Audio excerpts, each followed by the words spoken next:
Olá pessoal, tudo bem com você?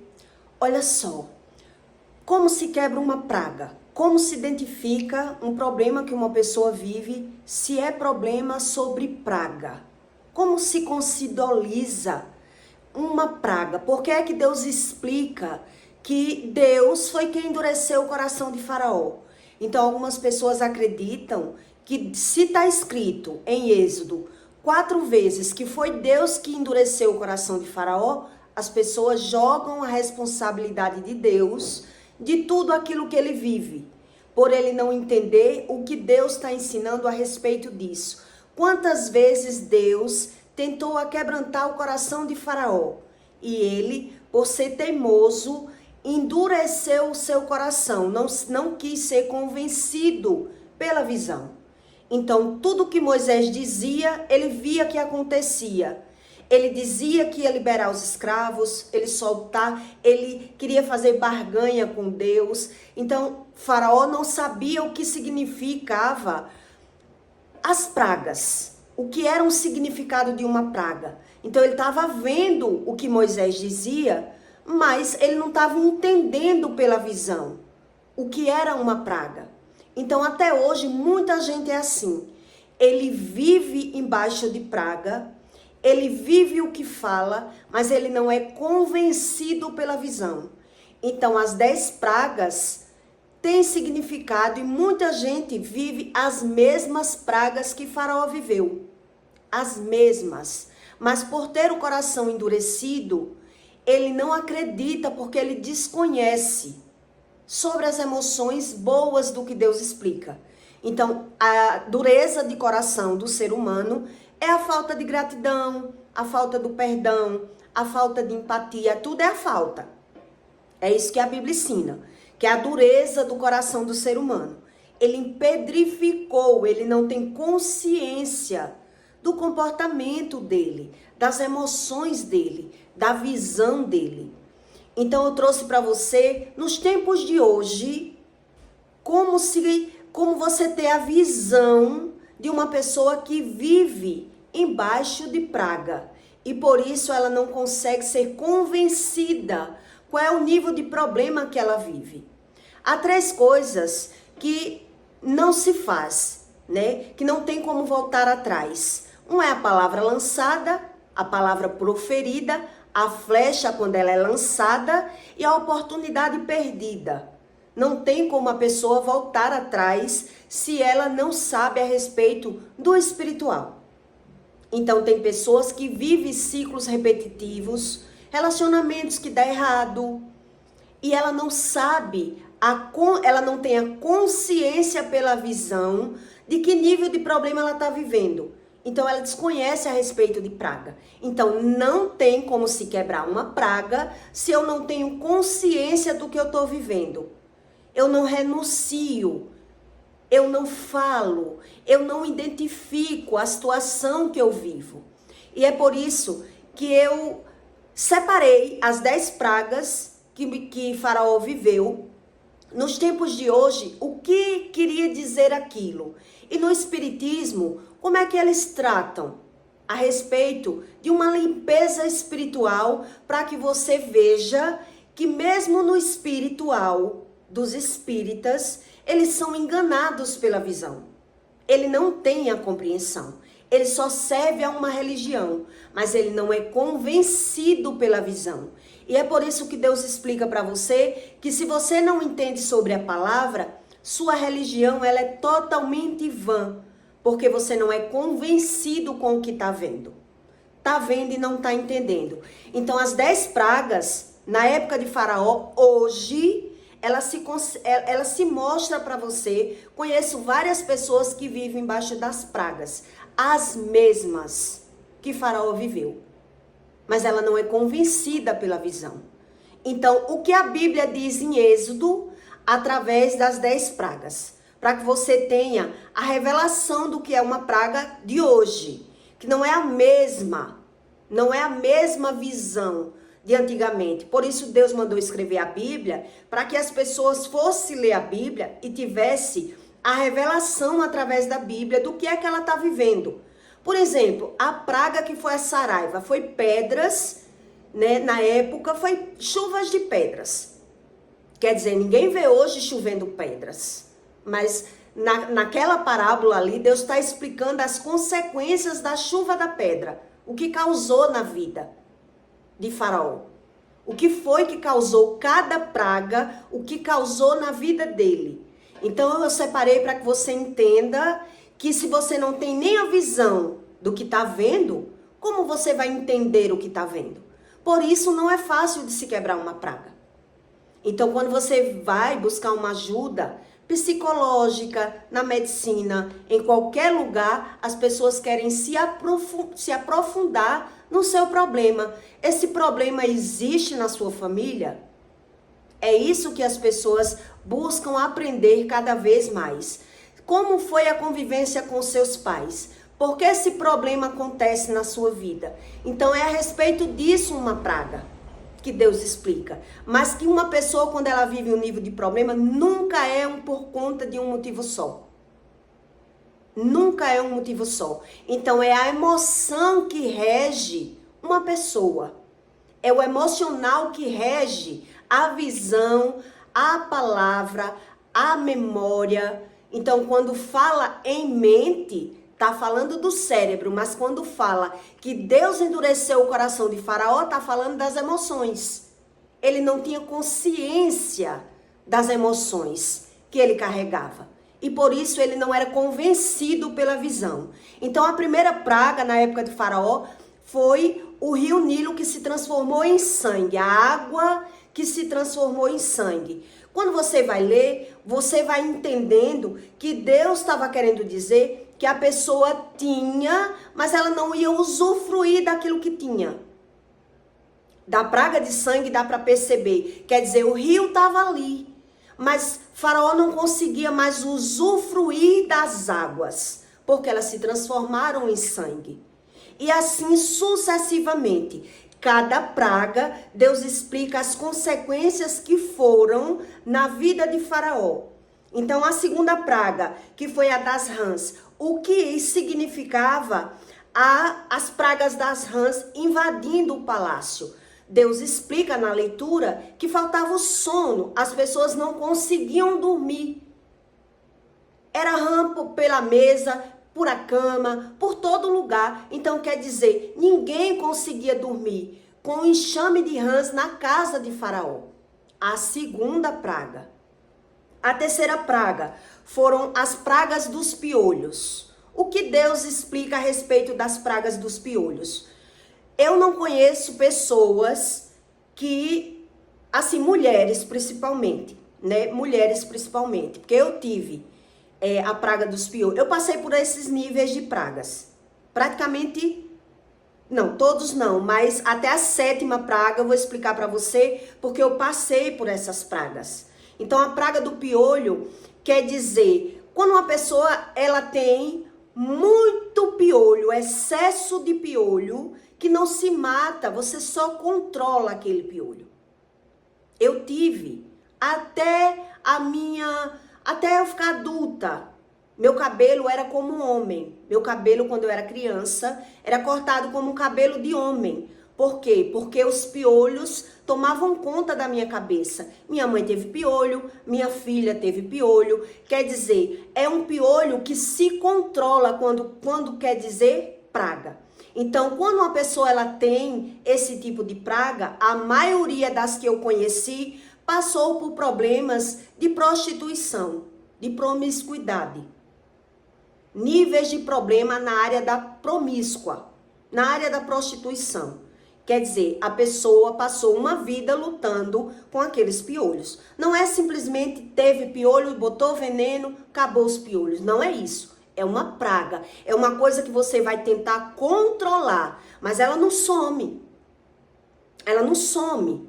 É isso que a Bíblia está dizendo a respeito de pragas. Então, a praga dos piolhos eu também sofri. Então, tudo que Deus explica a respeito de pragas é aquilo que você tem, mas não consegue usufruir bem daquilo que tem. As pragas das moscas, que é a quarta praga. A das moscas é o que eu entendi a respeito da leitura. Que as moscas, exala mau cheiro. E onde tem mau cheiro, existe conflitos, batalhas espirituais.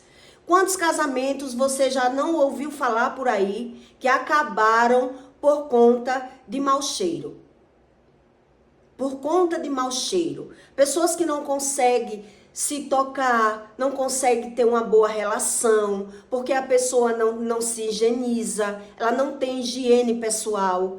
É isso que a leitura bíblica está ensinando para você, a respeito de praga. Então, a praga das moscas significa pessoas que tá exalando o problema. É visível o problema. Traz discórdia, traz desunião, mas a pessoa não tem a visão. Então, eu já ouvi vários casais com esses problemas. Problemas sérios. Problemas de mau hálito, problemas que a pessoa não gosta de tomar banho. Ela não gosta. Já conheci pessoas que passam 3 dias sem tomar banho. Conheci pessoas que diziam, já não tomo banho para o meu marido não me procurar. Entendeu? Isso é visível no mundo. Então, a Bíblia quer dizer que são níveis de pragas. São problemas em excesso que a pessoa só não tem a visão daquilo que está vivendo. Mas é um problema sempre em excesso. A peste nos animais. O que significa essa praga de peste de animais? São pessoas que têm percas de animais repentinas. E na maioria dos casos, houve briga e conflito antes das percas dos animais. E na maioria dos casos, você vê que quando um animal ele é morto em uma casa, quando a gente perde um animal, depois vem como se abrisse alguma porta que a pessoa não estava conseguindo ter aquele objetivo. Um exemplo, eu já conheci pessoas que logo depois que aquele animal morreu na casa dela, a filha já tinha abortado filhos e logo depois aquela filha conseguiu segurar o filho. Quer dizer, Deus está revelando que existe um problema de epigenética naquela casa. Mas as pessoas naturalizam aquilo que está vendo. Na casa da minha sogra mesmo, atual, depois de um bate-boca entre ela e o marido jogou uma praga nela, logo depois ele perdeu animais. Ele perdeu animais. Já teve problemas também familiar na casa dela, que logo depois todas as galinhas, onde ela mora, no terreiro dela, no ambiente dela, amanheceram mortos. Todas as galinhas, todos os galos. Quando ela abriu a porta, estavam todos os mortos. Quer dizer, será se não é Deus revelando? E as pessoas, elas não sabem que ela vive esses níveis de pragas. Problemas de geração, problemas de maldição, que pessoas não buscam como funciona a palavra. Como funciona a palavra. E por isso, ela é só um religioso. Busca Deus, mas os níveis de batalhas espirituais das pragas são as mesmas de Faraó. Ou parecida, até um certo nível. Eu vivi até o 7º. Até o 7º nível. Aqui é onde eu falei foi o 5º, que é as pestes nos animais, as percas dos animais. As úlceras. O que significa as úlceras? São sarnas até nos magos, lá em Faraó, na casa, no palácio de Faraó. Até os magos não conseguiam se aproximar na leitura, Deus explica isso.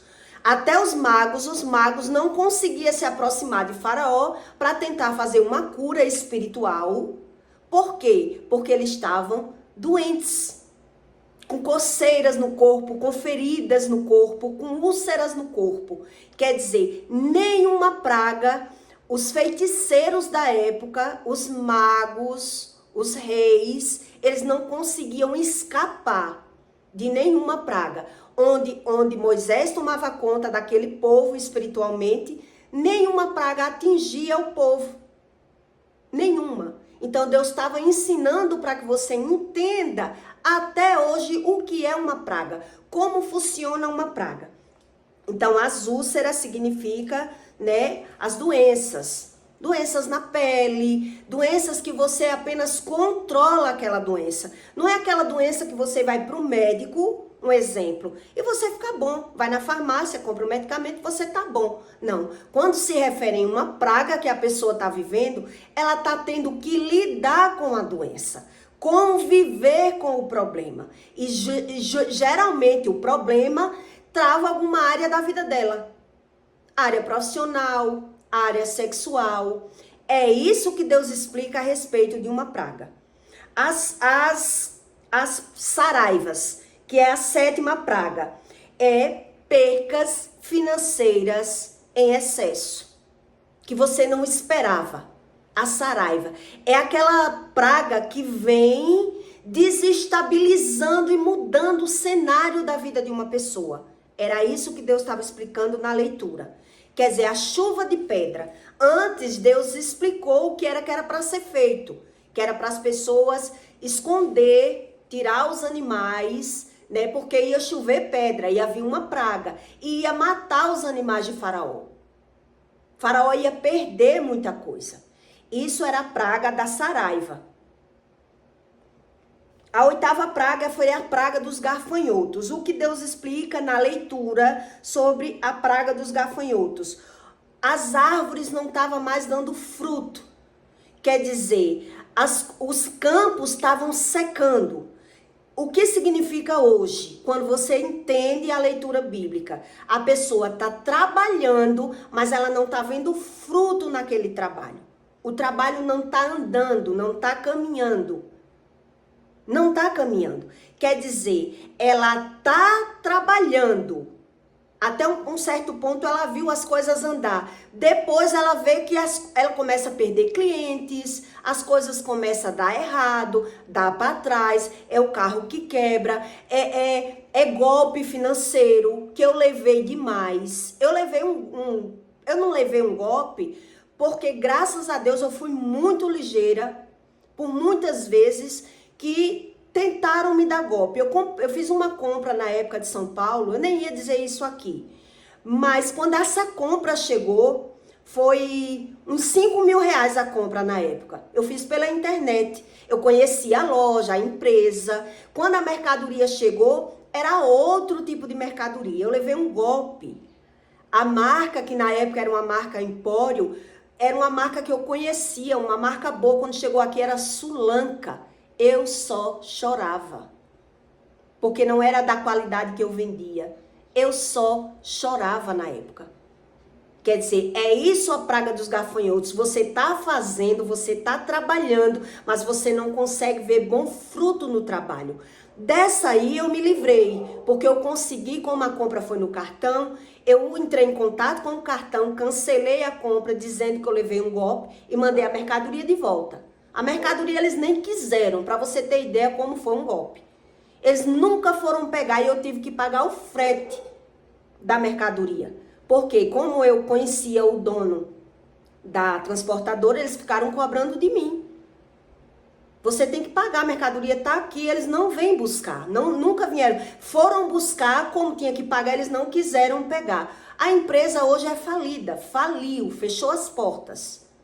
Quer dizer, essa foi a 8ª praga do que Deus explica a respeito dos gafanhotos. Aquelas pessoas que fazem aquela plantação e vê os gafanhotos e come. Quer dizer, você fez o investimento. Mas vem os gafanhotos e come. Vem um ladrão e rouba. Você confia naquilo que está fazendo, mas não é bem aquilo que você conhece que você está fazendo. E é por isso que algumas pessoas, elas não sabem quais são os níveis de problemas que ela está vivendo. Então ela naturaliza, porque ela desconhece do assunto. Ela não sabe que nível. E como é que se quebra uma praga se eu não concordo? Se eu não acredito? Se eu não creio que é assim? Não tem como. Não tem como. Então, da 8ª para a 9ª praga, Deus já explica que Faraó já vivia nas trevas. Então, o que aconteceu na época? Na penúltima praga, Faraó passou 3 dias na escuridão. À noite, ficou só à noite, não se transformava mais em dia. E até a noite a lua sumiu. Quer dizer, ele perdeu a visão de tudo que ele estava vivendo. Então, na leitura, você reconhece os níveis espirituais do que Deus explica do que é uma pessoa que vive em trevas. E que muita gente vive essas batalhas até hoje. Por isso, Deus mandou escrever, para que as pessoas tivessem a visão. Então, na época dos 3 dias, o que foi que Faraó fez? O que muita gente faz até hoje. Ele tenta barganhar com Deus quando vê que vive ganhando e perdendo. Não é que ele não tenha visão. Ele já teve a visão. Mas quantas pessoas você conheceu ou conhece que faz isso? Eu já conheci várias. Que tá vendo que vive ganhando e perdendo, que relacionamento dela acaba, que ela só vive nos médicos, que ela vive doente, mas o que é que ela faz? Quando ela ouve falar de Deus, ela anda na igreja e anda no feiticeiro. Anda em todo lugar atrás de Deus. Mas ela não quer sair do pecado. Então o que é que ela faz? Ela barganha com Deus. O que é barganhar com Deus? O que Faraó fez? Mandou chamar Moisés na penúltima praga. Querendo dizer que agora ele ia libertar os escravos. Então vamos fazer um acordo, Moisés. Já que esse seu Deus é muito poderoso, eu vou libertar as crianças e as mulheres. E vou ficar só com os homens, como escravo.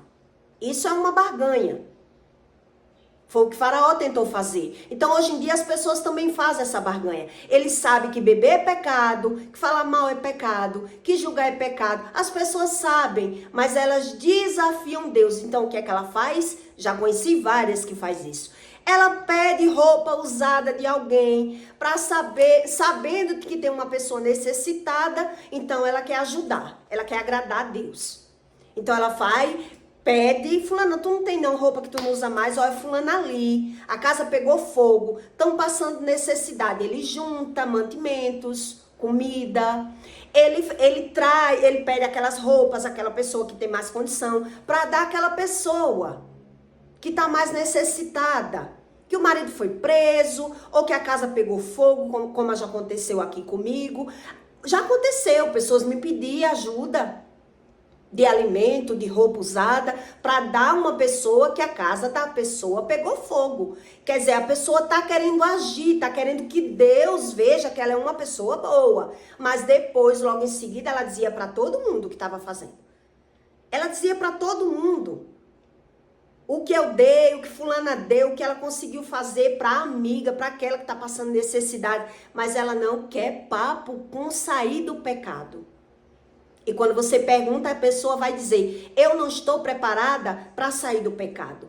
Eu vivo no pecado. Eu não me batizo, não aceito Jesus, porque eu sei que eu peco. Então, o que é que ela faz? Ela faz essa barganha com Deus. Ela já sabe que a doença é a respeito do espiritual. Ela já sabe que as percas financeiras, ela já detectou que vive ganhando e perdendo. Mas ela não quer abrir mão do pecado. Então, ela faz justamente o que Faraó fez. Vamos fazer uma barganha. Chama aí um profeta, eu vou ajudar na igreja, eu prometo agora que eu vou ajudar alguém, que eu vou tentar ser melhor. Ele já sabe que as coisas são espirituais. O que ele não sabe é sobre o pecado. Ele desconhece sobre o pecado. Ele não tem visão do pecado. Então agora ele vai tentar barganhar com Deus, porque ele não sabe das emoções e da palavra. Então ele vai ficar tentando que Deus ajude ele da forma que ele já é. Exatamente como o Faraó fez na época. Por várias vezes Faraó mandou chamar Moisés e dizia que ia libertar os escravos. E depois que estava bom, ele não libertava os escravos. E é por isso que em Êxodo fala 4 vezes que Deus endureceu o coração de Faraó.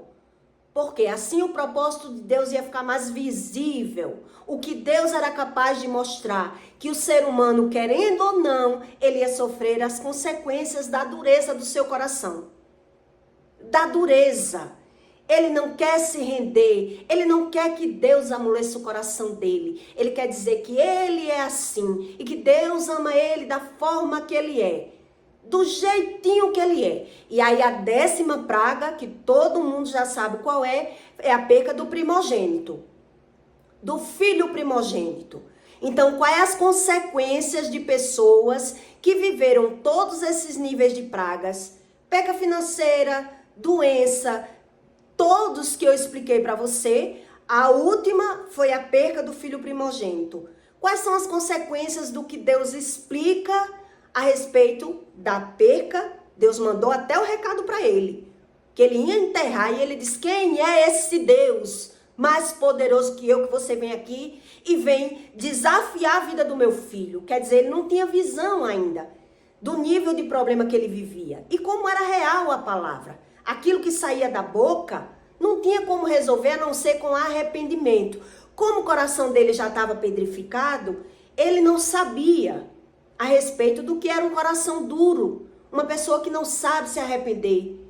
Quer dizer, ele foi vivendo os níveis de batalha. Então, se você conhecer pessoas que já perderam filhos, pessoas que já passaram por esse último nível de praga, que é a perca do filho primogênito, você vai perceber o problema que aquele filho, que se gerar daquela família, se for filho único principalmente, como os papéis se invertem com aquela família. Porque o pai ou a mãe agora quer ser filho do filho. Ele se vitimiza, ele murmura a vida toda, ele inverte os papéis, porque ele quer valor. Ele quer ser adulado, ele quer ser mimado, ele fica se vitimizando, mas ele não quer se arrepender do pecado. Ele não quer abrir a boca para falar sobre os pecados dele, mesmo doente. Mesmo doente, já conheci várias pessoas assim. Aceitou Jesus, e quando você vai conversar que ele tem que falar do pecado, abrir a boca, conversar com alguém que possa ajudar para ele alcançar misericórdia, ele diz que não consegue falar. Não consegue falar. Não quer falar. Então ele diz que também não tem ressentimento.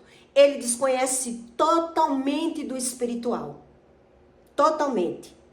E aí você vê como é complicado dessas pessoas, ela ser remida, ser lavada e ela conviver bem. Porque quem se aproxima dessas pessoas vai ser para ouvir murmuração, vitimização e reclamação. Esses são os níveis de batalhas das pragas que Deus explica. Então a pessoa está o tempo todo se vitimizando, reclamando, murmurando, dando um de vítima, que não tem condições, que os filhos não ajudam, que os filhos isso, condenando os filhos o tempo todo, porque já sofre todas as pragas. Então tudo aquilo que ele tem, ele não consegue usufruir. Tem o corpo, não usufrui da saúde, tem a cama, mas não usufrui do sono bom, tem os filhos, mas os filhos não conseguem amar um pai ou uma mãe, que toda hora que você se aproxima, ele está dando um de vítima da vida de Deus e do mundo e até dos filhos, porque ele quer que os filhos façam o papel dele. Ele quer que a vida dele seja boa. Então os filhos agora têm que ser mãe. Os filhos tem que ser mãe, porque ele não sabe ser de outra maneira. Porque se não abriu a boca para se arrepender de pecado, nada muda. Independente de ter aceitado Jesus. Por isso Deus diz, é pela fala que as coisas acontecem. Então eles não conseguem, não querem lembrar, não querem confronto, mas por ele ser assim, ele quer a vitimização. Ele vai querer a vitimização. Vai dizer que não tem dinheiro, que quer que os filhos paguem as coisas. Esconde o dinheiro para que os filhos gastem o dinheiro. Porque é assim que ele se sente amado. Eu fiz muito por esses filhos não fazem nada por mim. É o tempo todo esse drama. Então é isso que Deus explica a respeito das pragas. Então quando você estuda, você vê que as pessoas vivem os níveis de praga sem ter nem visão. Sem ter visão. Porque eu lembro quando eu era muito nova, a novela dos 10 mandamentos passava dentro da minha casa. A pessoa está assistindo, mas ela não está aprendendo nada. Está vendo, está ouvindo as coisas bíblicas, mas ela não está ingerindo a palavra. Ela não é curada. Não é a religião que faz isso. Ela não quer a obediência de Deus para nada. Ela quer que Deus faça aquilo que é para ela fazer. E ela não quer fazer, quer fugir.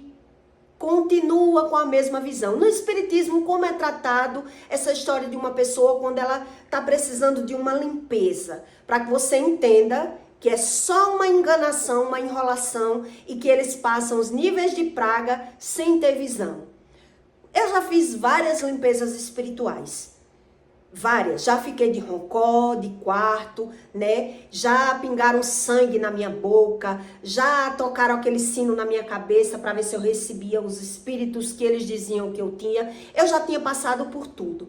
Mas nas limpezas espirituais, que é o corpo, limpar o corpo, eles identificam que você está passando um problema, sua vida não sai do canto, você não consegue evoluir profissionalmente, você fica ganhando e perdendo, você fica se envolvendo em conflitos, em brigas na rua. Eu já tinha passado por várias limpezas espirituais, né? Então, nessas limpezas que dá bode, dá galinha, né? Então, eu pegava aquela galinha, eles matavam a galinha ali na minha frente, para tirar o coração daquela galinha, depois de ter passado os grãos, ter me dado banho de ervas. Então eu pegava aquele coração de galinha, mandava botar na minha mão, e ali eu tinha que mentalizar e chamar o nome dos meus inimigos. Porque era por conta dos meus inimigos que estava acontecendo aquilo comigo. Pessoas que usavam meu nome para fofoca, pessoas que não gostavam de mim. Então você vai agora mentalizar os seus inimigos e o coração pulsando da galinha ainda, que tinha acabado de matar, dentro dos quartos dos espíritos, né? Os quartos de Exu. Então ali eu tinha que mentalizar, chamar o nome dos meus inimigos. Quem são os seus inimigos? Mentalize eles agora. Que eles não têm poder na sua vida, que os espíritos vão lhe proteger. E você passando por todos esses níveis de problemas. Porque é isso que Deus explica de uma pessoa que ela não se vê que ela causa nada. Ela não sabe como funciona a palavra. Ela não sabe o que é um coração endurecido. Ela não acredita em nada disso. Então no Espiritismo eles dizem que você está precisando de uma limpeza espiritual. Então tem que comprar aqueles grãos. Você tem que ficar 21 dias sem comer daquela comida que os orixás comeu. Sem beber. Sem estar lidando com todo mundo, saindo muito pouco, não é para estar na rua, principalmente nos horários espirituais, que é meia-noite, meio-dia, você tem que esperar o horário certo para fazer algum trabalho, alguma cobrança, alguma coisa, você tem que ficar de resguardo.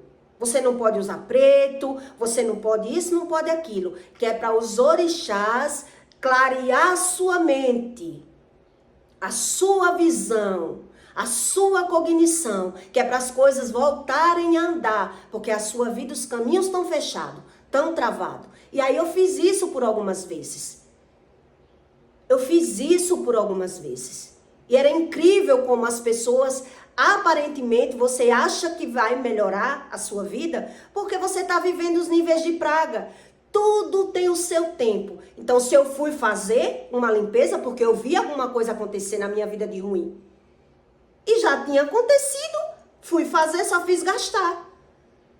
Porque se já tinha acontecido, as pragas não é uma em cima da outra. Veja que Moisés passou, foi anos, décadas. Então, a pessoa para ver, considerar, ver, ter visão que está vivendo uma praga, é depois que aquilo acontece. Depois que acontece, quer dizer, o meu primeiro marido jogou uma praga em mim, quando eu larguei ele. Você está me largando achando que eu sou o pior homem do mundo? Você nunca passou necessidade comigo, a Equatorial nunca cortou a sua luz, nem a sua água. Você vai arrumar um homem pior do que eu, para você ver que eu não fui o pior. Você vai arrumar homem para lhe sugar, para tomar o que você tem, para você ver que eu não fui o pior. E ele ainda vai bater em você. Foi assim que ele disse para mim.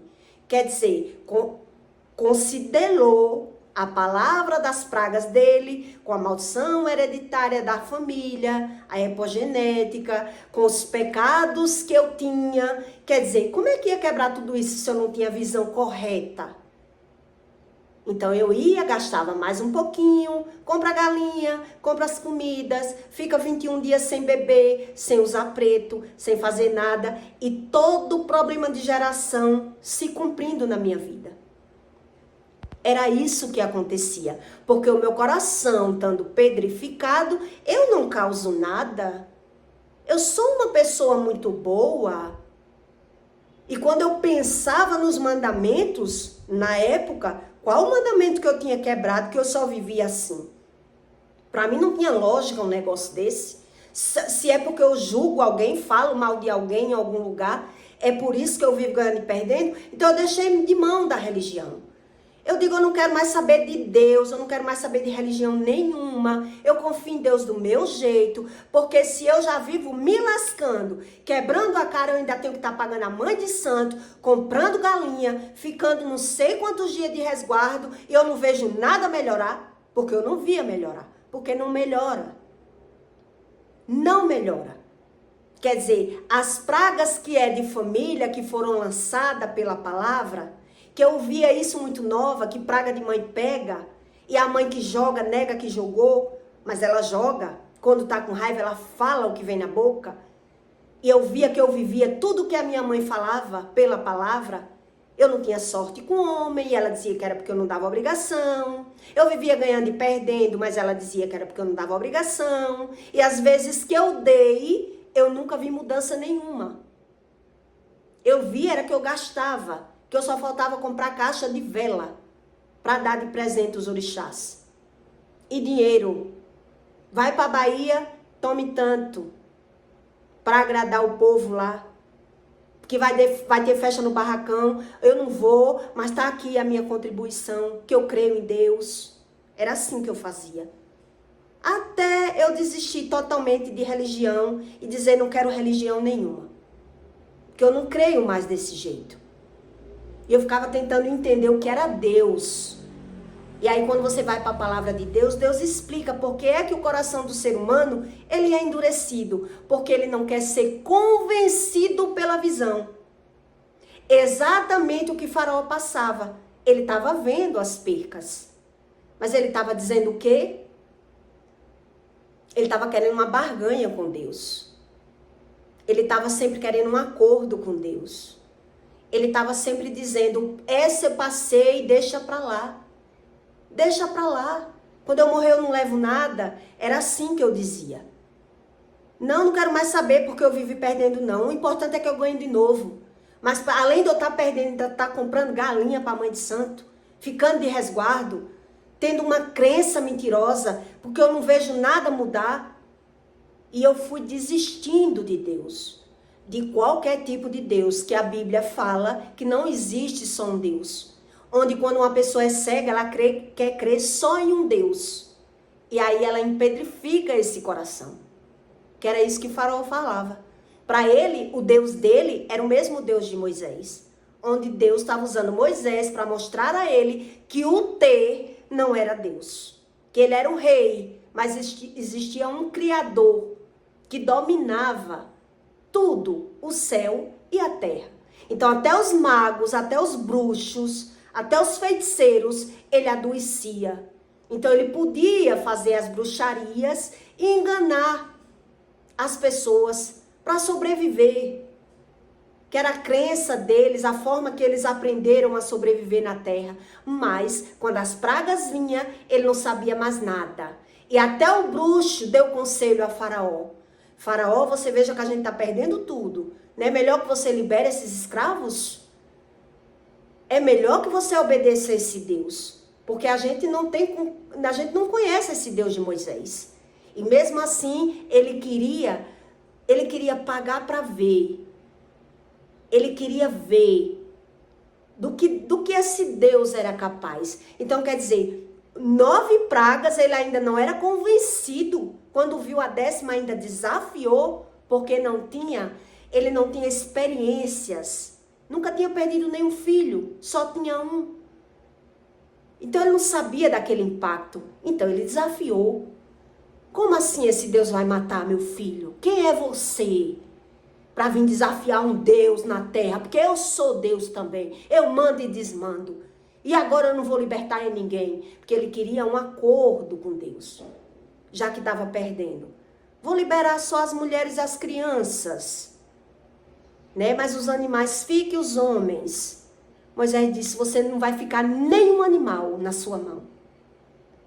Deus disse que você tem que liberar todos, ou você vai enterrar o seu filho. E aí ele pagou para ver e ele viu. Quer dizer, quantas pessoas você conhece que passa todos esses níveis de pragas, mas ela não quer se arrepender, mas ela não quer abrir a boca, mas ela quer viver se vitimizando, quer viver justificando, quer viver fechando os olhos para aquilo que ela já viu, tá vendo, mas não tá entendendo. É isso que Deus explica. Quer dizer, hoje eu dou glórias a Deus, graças a Deus eu não ter acreditado muito mais tempo nessa crença. Porque se eu corresse para os espíritos enganosos, o que era que eles iam fazer comigo lá? Dizer que nunca era eu a culpada de nada. Que tudo que eu estava passando era sempre as macumbas dos outros, os feitiços dos outros, a discussão que eu peguei com as pessoas, e agora os espíritos não puderam me proteger, porque eu sempre fui rebelde, eu não gostava de ter doutrina, queria viver bebendo, queria viver nas amizades, não queria ter obrigação, doutrina com os espíritos. Aquela crença que tem que dar comida todo ano, que tem que usar a roupa predileta, a cor predileta daquele espírito, que eu tenho que me espelhar no que foi aquele espírito em outra vida. O que foi que foi? O seu espírito em outra vida. É ele que lhe rege. Então, ele é o dono do ouro e da prata, mas se você cuidar, como você não cuida, ele se rebela contra você. É assim a crença no espiritismo. Se você não alimenta, se você não cuida do seu lado espiritual, o povo só falta lhe engolir vivo no mundo. E você enfrenta. Então você tá, Deus dará. É por isso que você vive ganhando e perdendo. E aí você entende, quando você vai para a palavra, o que significa um coração endurecido. É o ser humano não querer se arrepender de nada. Ele tem a visão de tudo isso que eu disse a você. Que ele tem a mulher, mas não usufrui, que ele tem a cama, mas tem insônia, mas ele bota a insônia dele, a culpa é o café, ele não se dá com o café. Ele não quer Jesus, ele quer a religião, entende? E aí, sem Jesus, o coração não vai ser amolecido. Porque Deus, ele ensina isso. Sem mim, tu não chegará ao Pai. Quer dizer, o pai que está vendo que a pessoa empedrificou aquele coração, não quer Jesus, quer o dinheiro, quer a religião, quer a ajuda de Deus, mas não quer mudança, ele passa por todos os níveis, por todas as batalhas, mas ele não tem visão do próprio eu. Quem é ele? Então o orgulho toma conta. O orgulho toma conta. Ele já não quer. Ele não quer se arrepender. Se arrepender de quê? O que foi que eu fiz? Quer dizer, ele dá um de santo. Porque eu sabia que eu pecava. Só que Deus diz, chega um estágio que a pessoa não vem mais para a mente. Ela não vem para a memória. Onde foi que ela errou? Qual é os erros dela? Ela não tem consciência. Está lá no inconsciente. E por estar no inconsciente, ele é só um religioso. Porque ele não tem discernimento pela visão. Então a Bíblia chama isso de primeira morte. Quer dizer, tudo aquilo que acontece comigo, eu tenho que achar um culpado. Se eu vivo perdendo, são as pessoas. Se eu vivo adoecendo, é a comida. Se eu tenho insônia, eu provavelmente não me dou com café. Que era assim. Na minha casa, né, não se bebia café, que é para não ter insônia. Quando está doente, os espíritos já não fazem mais nada, só na vida alheia, mas ir para o médico. E assim sucessivamente. Perca financeira, nem se fala. Que foi a vida toda. E percas de filho, também. Então agora quem é a bola da vez? para condenar, culpar e se vitimizar, para manipular, o coração estando empedrificado, vai continuar. Quer dizer, vai se inverter os papéis. Agora ele quer ser o filho, e o filho tem que ser a mãe. Tem que se preocupar, tem que cuidar, tem que limpar, tem que agradar, tem que fazer tudo, porque ele não quer se arrepender de pecado. Isso você vê em várias famílias. Os filhos que não conseguem se dar bem com os pais e condena os filhos e se vitimiza e tá o tempo todo criticando, murmurando, se vitimizando, porque são os filhos que não prestam. Eu não sei como é que os pais prestam se ele não sabe parar de se vitimizar. Parar de falar mal. Parar de ver o mundo com a visão que ele idealizou. Que as pessoas tinham que fazer por vida o que eles queriam. E aí você entende justamente o que Deus explica. Quer dizer, aceita Jesus, mas não quer abrir a boca, não vai ver nada mudar. Não vai ver nada mudar. Não quer pensar, não quer se arrepender, não quer abrir a boca para confessar pecado nenhum, vai continuar com o mesmo comportamento e com a mesma visão. Falando mal e se vitimizando. Para ver se consegue alguma coisa na vida. Porque na visão dele, ele conseguiu a vida toda. Conseguiu. Por que agora que eu não consigo mais? É assim. A visão de uma pessoa que tem o coração pedrificado, endurecido como o faraó. Nem perdendo, ele não é convencido pela visão. Então eu peço para você que deixe o seu like e o seu comentário, tá bom? E até o próximo vídeo.